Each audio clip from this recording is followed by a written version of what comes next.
Φίλοι μου, γεια σας και καλώς ήρθατε στο Μπουζούκιλαντ.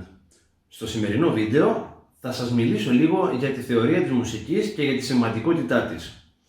Υπάρχουν πάρα πολλοί δάσκαλοι οι οποίοι προτιμούν να μαθαίνουν στα παιδιά απλά τις νότες και μετά τις νότες κατευθείαν σε τραγούδια ή ασκήσεις, χωρίς ωστόσο να προχωράνε αναλόγως και στην θεωρία της μουσικής. Και το ερώτημα είναι το εξής. Γιατί χωρίς τη θεωρία δεν μπορεί κάποιος να γίνει ένα σπουδαίο ταλέντο και να παίξει μουσική? Η απάντηση είναι ότι βεβαίως και μπορεί.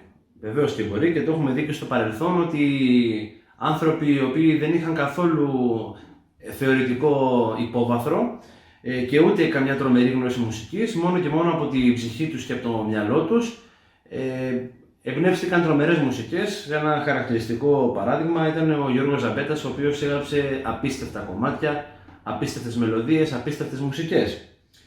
Ωστόσο, η απάντηση είναι ότι ένας μουσικός, μαθαίνοντας θεωρία, είναι σαν να μαθαίνει την αλφάβητο. Είναι το ίδιο πράγμα με το σχολείο. Δηλαδή, εάν κάποιος μιλάει εξαιρετικά τη γλώσσα, τα ελληνικά για παράδειγμα, μπορεί να φτάσει σε ένα καλό επίπεδο, να μιλάει, να συνεννοείται και να αρθρώνει και εξαιρετικής ποιότητας λόγο. Ωστόσο, αν δεν γνωρίζει να γράφει και να διαβάζει, που στην ουσία η θεωρία της μουσικής αυτό είναι, η αλφάβητος, τα γράμματα της μουσικής. Αν δεν μπορείς λοιπόν να διαβάσεις, πώς θα μπορέσεις να προχωρήσεις?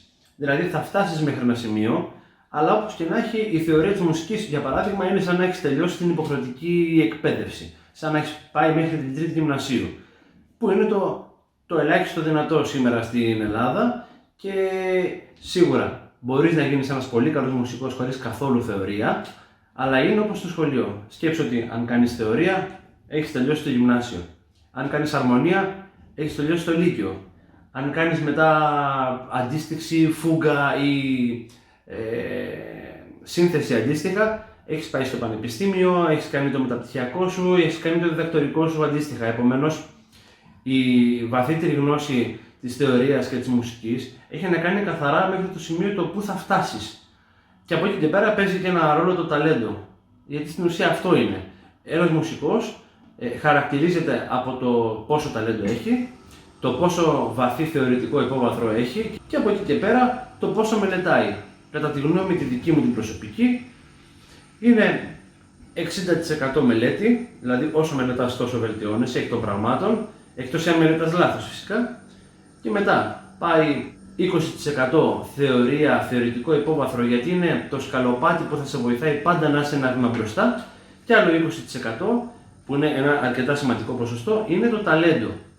Δηλαδή ένα πολύ μεγάλο ταλέντο, εάν δεν έχει το θεωρητικό υπόβαθρο, το πιο πιθανό είναι ότι θα φτάσει μέχρι ένα σημείο και εκεί θα σταματήσει, θα σκαλώσει, γιατί δεν έχει βαθύτερη γνώση μουσικής.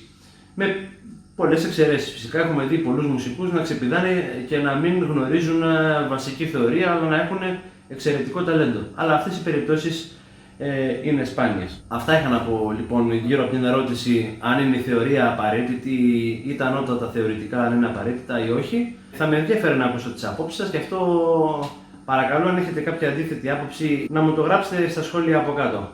Σας ευχαριστώ πάρα πολύ που με παρακολουθήσατε και θα τα πούμε στο επόμενο βίντεο.